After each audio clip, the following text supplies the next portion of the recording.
Hello बच्चों। आज की इस वीडियो में मैं डिस्कस करूंगा एक बहुत ही इंपॉर्टेंट चीज़ कि आपके जो अकाउंटिंग स्टैंडर्ड पर बेस्ड क्वेश्चन आते हैं या जो केस बेस्ड क्वेश्चन आते हैं उसमें एग्जैक्ट किस तरह से आंसर लिखना है।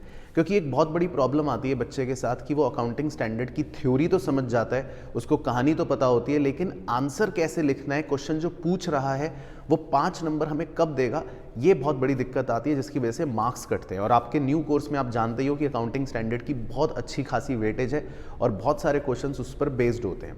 तो इस वीडियो के अंदर मैंने एक छोटा सा डेमो लिया है जिसमें मैं आपको अकाउंटिंग स्टैंडर्ड 1 का एक क्वेश्चन करवाऊंगा और उस डेमो क्वेश्चन के माध्यम से आपको सिखाऊंगा कि कैसा क्वेश्चन आता है तो उसका आंसर कैसा देना चाहिए आइडियली, और उसमें सारी चीज़ें आपको बताता हूँ। तो इसमें लिखा है, in the books of Messrs L Limited closing inventory as at 31 March 2002 amounts to 1,63,000। तो एक कंपनी है, उसका क्लोजिंग स्टॉक या क्लोजिंग इन्वेंट्री 1,63,000 है on the basis of FIFO method के हिसाब से। The company decides to change from FIFO method to weighted average method. अब कंपनी उसको चेंज करके वेटेड एवरेज मेथड लाना चाहती है for ascertaining the cost of inventory for the year 2001-2 on the basis of average weighted average method closing inventory as at 31 March amounts to 1,47,000। अब weighted average method के हिसाब से inventory हो गई 1,47,000। Realisable value of the inventory on 31 March is 1,95,000। उसकी realisable value दे रखी है NRV 1,95,000।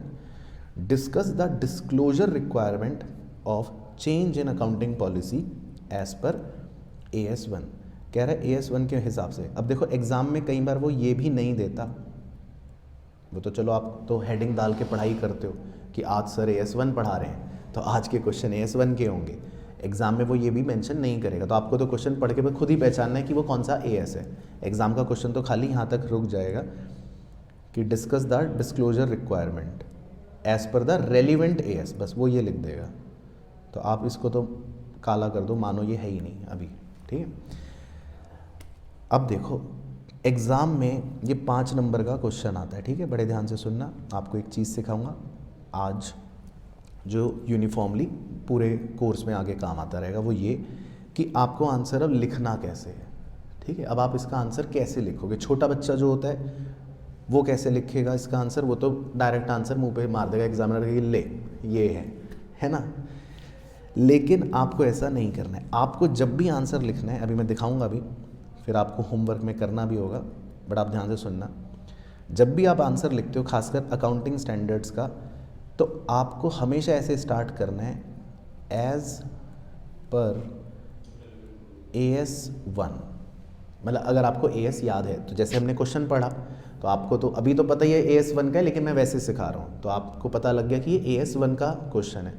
तो पहले आपको हमेशा जो कानून होता है वो बताना होता है। जो लॉ में भी आप जब आंसर्स लिखोगे ना, तो यही टेक्निक आपको टीचर्स वैसे सिखाएंगे भी कि पहले आपको कानून बताना है कि भाई कानून क्या कह रहा है। तो हम कानून तो नहीं पढ़ रहे, हम तो अकाउंटिंग स्टैंडर्ड पढ़ रहे, लेकिन हम उसी को लिखेंगे।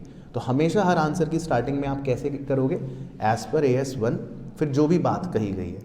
तो इसमें आपको देखो क्वेश्चन के अंदर कंटेक्स्ट क्या है कि कंपनी ने अपनी पॉलिसी चेंज कर ली, राइट।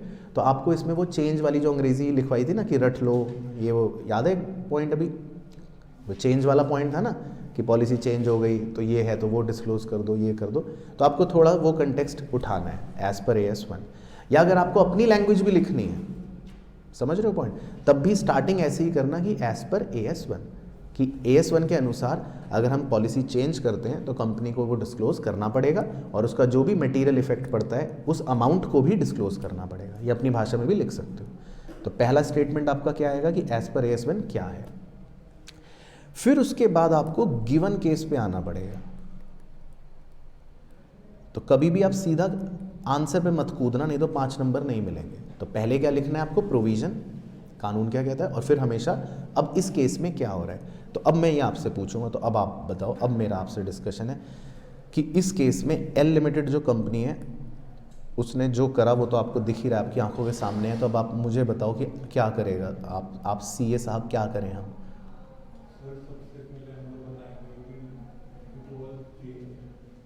वो तो बता दिया, कानून तो बता दिया, अब इसमें क्या करना है? गिवन केस में जो क्वेश्चन में दिया वही चेंज करेंगे और कंक्लूजन में अपना वो बताएंगे। हाँ, अब वही बताओ क्या करूँ फिर अब मैं? इन्वेंट्री की वैल्यू क्या लेनी चाहिए, क्या होगी? अमाउंट ऐसे टिक कर सकते हैं ना, तो अमाउंट लिख देंगे गिवन केस में कि और ठीक है, और मतलब जो नेट इफेक्ट है वो इतना आ रहा है, हाँ इतना आ रहा है तो डिस्क्लोज कर देंगे। ठीक है, वो भी डिस्क्लोज कर दोगे।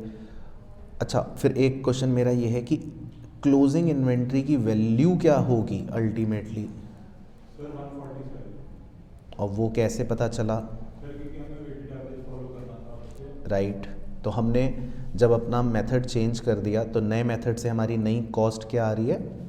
147 सॉरी। लेकिन आप खाली यहाँ तक भी नहीं रुकोगे, आपके ये बताएंगे 16,000 का डिफरेंस भी आ गया है। वो तो अलग बात है। अब मैं बता देता हूँ, अभी हालांकि आपने AS2 नहीं पढ़ रखा तो इसलिए आपको क्लिक नहीं कर रहा, लेकिन जब पढ़ लोगे तब आपको ये भी बताना पड़ेगा कि इन्वेंट्री की वैल्यूएशन का एक रूल भी तो होता है ना। कि नेट रियलाइजेबल वैल्यू या कॉस्ट से में चल रही है। हाँ, कॉस्ट या net realisable value whichever is lower. Sir तो कॉस्ट तो 147, कॉस्ट तो 147 है और नेट रियलाइजेबल 195 है, तो उस बेसिस पर हम दोनों में से लोअर वैल्यू 147 चूज कर रहे। तो ये भी बताना पड़ेगा। मान लो रियलाइजेबल वैल्यू कम होती पंडित जी, मान लो रियलाइजेबल वैल्यू 195 की जगह 115 होती, तो फिर आंसर क्या होता? 115। तो हमें ये भी बताना पड़ेगा। तो समझ आ रहा है कि कैसे करना है एग्जाम में क्वेश्चन आपको?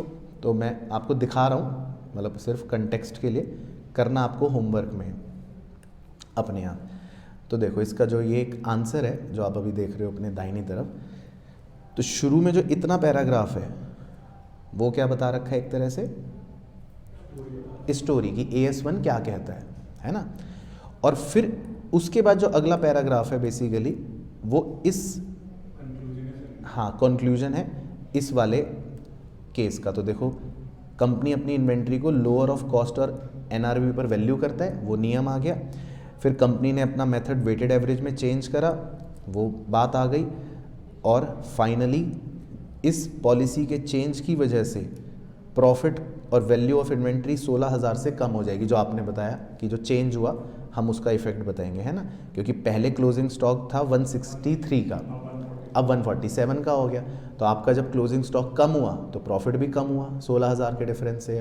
तो ये बात आपको बतानी पड़ेगी। तो मतलब बट आप आंसर का वो देखो कि 5 नंबर के लिए मतलब आपको कंटेक्स्ट कैसे बनाना है। पहले कानून लिखना है, फिर गिवन केस की कहानी और कंक्लूजन से एंड करना है। समझ आ गया? तो ये था बच्चों मेरे साथ इस डेमो सेशन के अंदर, जिसमें मैंने आपको देखो AS1 का वो क्वेश्चन जो दिखाया, उसमें जो तरीका बताया उस तरीके को आप फॉलो करना। और इनफैक्ट आप हर क्वेश्चन में उसी तरीके से क्वेश्चन सॉल्व करके और आंसर बनाने की कोशिश करना। ये ट्रिक बहुत ज़्यादा हेल्पफुल रहती है, खासकर CA इंटर में और इनफैक्ट CA फाइनल में। और हर पेपर में आप इसको अप्लाई करना जिसमें भी आपसे केस बेस्ड क्वेश्चन पूछते हैं। बाकी अगर वीडियो पसंद आई हो तो ज़रूर लाइक और शेयर करना। बाकी अगर कोई भी क्वेरी लगती है तो नीचे कमेंट करना। All the best.